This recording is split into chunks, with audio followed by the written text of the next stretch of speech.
Good morning, I'm Anthony Rossi. And I'm Vincent Fleitas-Rolfs. Thank you for joining us today. Our first headline is Florida man gets married to an alligator. That's right, this Florida man...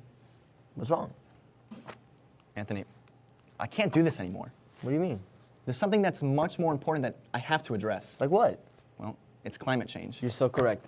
You see, climate change refers to the gradual long-term shift in temperature and weather conditions on our planet over a long period of time. Obviously, since the 1800s, human activity has been driving factor for climate change, primarily from the burning of fossil fuels like coal, oil, and gas. Well, that's right, but the good news is solutions, they do exist. Now, they can manifest themselves in a multitude of ways. One being adaptation, which is when you adapt to the effects of climate change, while mitigation is the cause of these effects when they're addressed. The main cause of which is carbon dioxide in the atmosphere. How do you suggest we handle that? Well, communities like our own can make use of our natural resources to make a difference. Right in our backyard, the area of Biscayne Bay, is home to a plant found across Florida and the world, seagrass. Now, seagrass plays a very large role in marine ecology and the absorption of carbon dioxide. Seagrass absorbs around 35 times faster than a tropical rainforest and absorbs 10% of marine carbon annually. But isn't that backyard of ours in danger, is it not? Well, it is. Seagrass populations have been depleting and seagrass beds keep getting smaller year by year.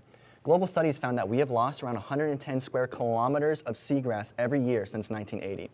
At this rate of depletion, it's ranked as one of the most threatened ecosystems next to rainforests and coral reefs. Really? I had no clue that seagrass was so vulnerable. What's destroying it? Well, seagrass is susceptible to many things, like rising sea levels, boat scarring, and humans trampling all over it. However, many agree its biggest killer is, well, declining water clarity, which stops light from reaching the leaves and halts its photosynthesis, eventually killing it off.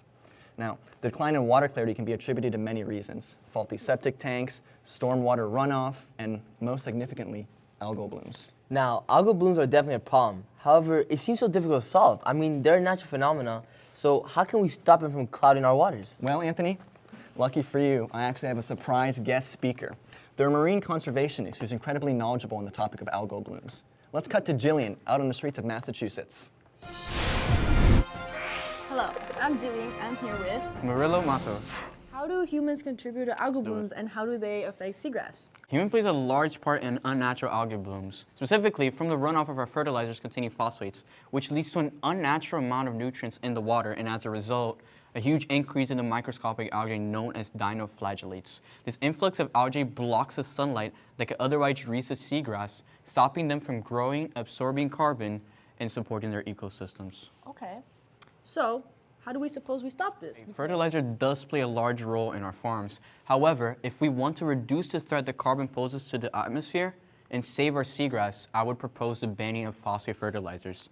11 states have already banned phosphorus, and Florida currently has a seasonal ban, but what we need is a full year ban. Without phosphates, how will we be able to fertilize our fields? There are many alternatives to fertilizers, such as animal manure, compost, and most importantly, marine-friendly fertilizers. If you want to find out if a fertilizer contains no phosphorus, you look for 3 numbers in the bag, and if the middle number says 0, then it's phosphate-free and won't contribute to algae blooms. Thank you so much, Murillo Matos. Back to you, Vincent. Thanks, Jillian.